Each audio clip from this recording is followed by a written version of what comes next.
Yun, mali pala, Yona Madre Cacao. Ayan, binabasbasan kayo ni Yona Madre Cacao na habang buhay magsasama sa swimming pool. Matutulog sa hirap ng tulog, sa hirap ng kain, sa hirap ng paghinga. Magkasama niyong gagawin habang buhay.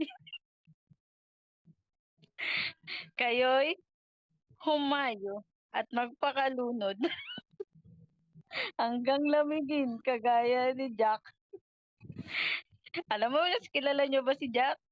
Si Jack dun sa palabas na Titanic. Nalunod siya, nagbabad sa tubig, ayun, naging yelo. Pero napakaswerte niyong dalawa. Dahil sa basbas na ito, magkasama kayong malulunod. Magkasama niyong dadanasin ang lamig, ang tigas ng pagkayelo.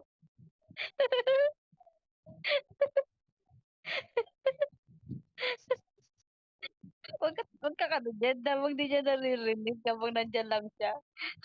Tayo lang nakakaalam nito. Binabasbasan namin kayong ay mali.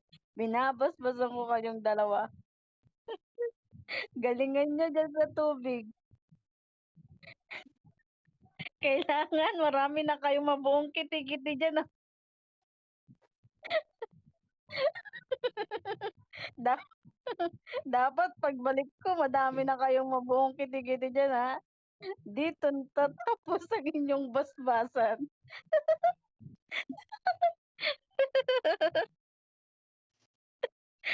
Simulan niyo ng gumawa ng kiti-kiti. Dahil nandiyan kayo sa tubig, kiti-kiti dapat. Puwede din naman kung maselan kayo sa kiti-kiti, puwede naman mamili ng anak, eh. Puwedeng butete.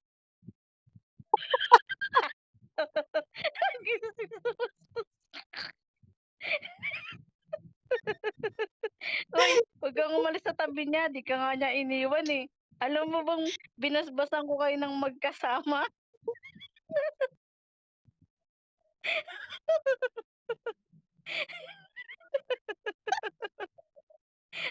Kailin, 'di ba ni-record mo 'yan? Save mo 'yan, save mo tapos post mo, panood natin sa kanya. Bili, 'yan, mahiwagang basbas ko sa'yo 'yan.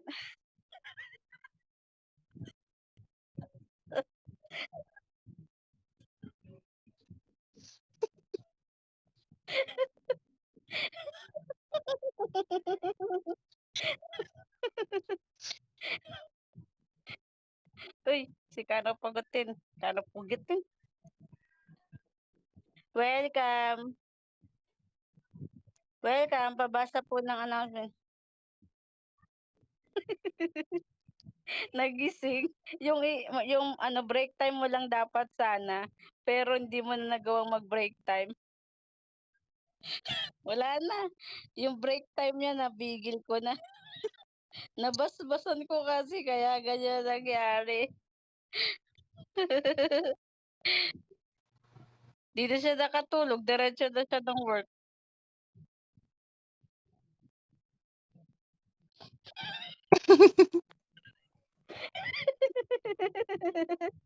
Gaksi.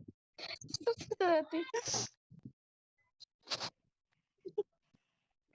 Uy, Hello, hello.